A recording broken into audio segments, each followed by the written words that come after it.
All right, today we're going to go through with you how to use the new tablet version of the Back on Trac once you have a patient set up, and this is how you're going to go through to run a protocol. So you select the chair that you want to run, and you go to select patient. It's going to bring up all your patient information that you've entered in the portal. You select a patient, you go over to configure device. This is going to run through with descriptions, all of our protocols. There are 21 protocols. I'm going to select protocol O. That will show you the full range of motion of the chair, and it's also one of our most used maintenance therapy protocols because it does go into the full range of motion of the equipment. So then you enter your traction length here, your duration that you want the chair to, the protocol to run. Typically in clinic, that's going to be 10 to 12 minutes. We're just going to run a couple of minute therapy here just so you can see the functionality of the chair and how it relates to to what the tablet's showing you.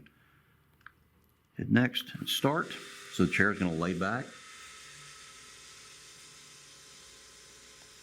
It's going to take just a few seconds, and then it's going to lay back and it's going to pause for 8 or 9 seconds, and then it's going to start that therapy. And actually, at this point here, typically when I put someone on it, I'll wait to do the calf strap until they're actually laid down, so that everything they get comfortable in the chair, and then you can lock down their legs when they're horizontal, so that you're not having to bend down on the ground to do it. So it'll pause. Now it's tractioning out. On this protocol O, what it's going to do is going to traction out, and then it's going to run. It's going to go 20 degrees left and right. So it's going to do 20 degrees bilateral flexion. So it's tractioned out to the traction length, the full traction length that I selected. Now it's going to laterally left, and then it will sweep laterally right. Like I said, this is a great maintenance therapy. So the patient's nice and relaxed. At this point in clinic, this is when, basically, this is the unattended part of the therapy. This is when a CA or the doc can just walk away and let the patient relax.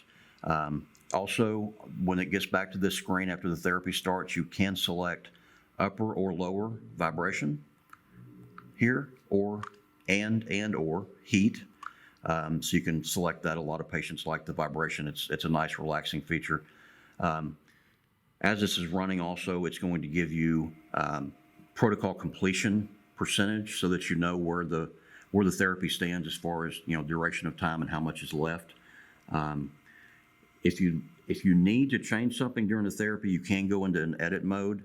You can override your previous selection of traction length. You can select that, increase. The chair will respond. You say next and start, and the chair will continue the therapy at the percentage that it has gotten itself to up to that point. So we're at 65% now. Like I said, this is the part of the therapy you're usually not even going to be looking at the tablet anymore. It's just going to be sitting beside the chair, and the patient's going to be relaxed and in their Zen mode. Okay, so right now we're at 92%. So we're winding down the therapy. So the chair is basically going to return to its neutral position. So it will stop the bilateral function, and we'll pause briefly. It will indicate to you that through the tablet, that beep was telling you that the therapy was over. So it's going to go back to its center position and traction back in. At this point, if you're at the chair, this is when I would go ahead and take the calf strap off. If you're not there, obviously you can do it when the patient sets back down, but the chair is going to automatically set them back down into that lower position. A healthy, active patient can actually bend over and do the strap themselves, but obviously you want to be a little more attentive than that most of the time. But so the chair is going to sit up. You take that one strap off of their calf, and they basically stand up. And the chair returns to this position, and it goes back to the initial screen where we started. And you repeat that process for the next patient.